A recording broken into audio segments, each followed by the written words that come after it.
माणगाव नगरपंचायतमध्ये आज उपनगराध्यक्ष पदासाठी निवडणूक प्रक्रिया पार पडली। उपनगराध्यक्षा हर्षदा सोंडकर काळे यांनी उपनगराध्यक्ष पदाचा राजीनामा दिल्यानंतर उपनगराध्यक्ष पदाची जागा ही रिक्त होती। आज या जागेसाठी निवडणूक प्रक्रिया पार पडली आणि माणगावला नवीन उपनगराध्यक्ष भेटलेले आहेत, त्या म्हणजे रिया रत्नाकर उभारे। सर्वप्रथम नमस्कार। आज उपनगराध्यक्षपदी माझी निवड झाली, त्याकरिता मी सर्वप्रथम आमचे आदरणीय सुनीलजी तटकरे साहेब, त्याचबरोबर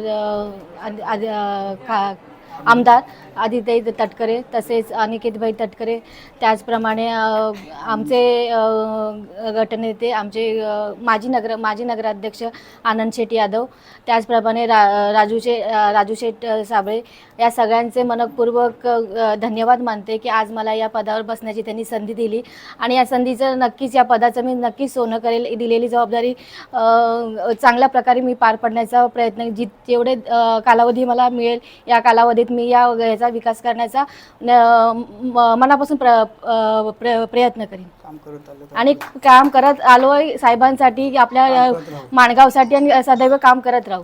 धन्यवाद।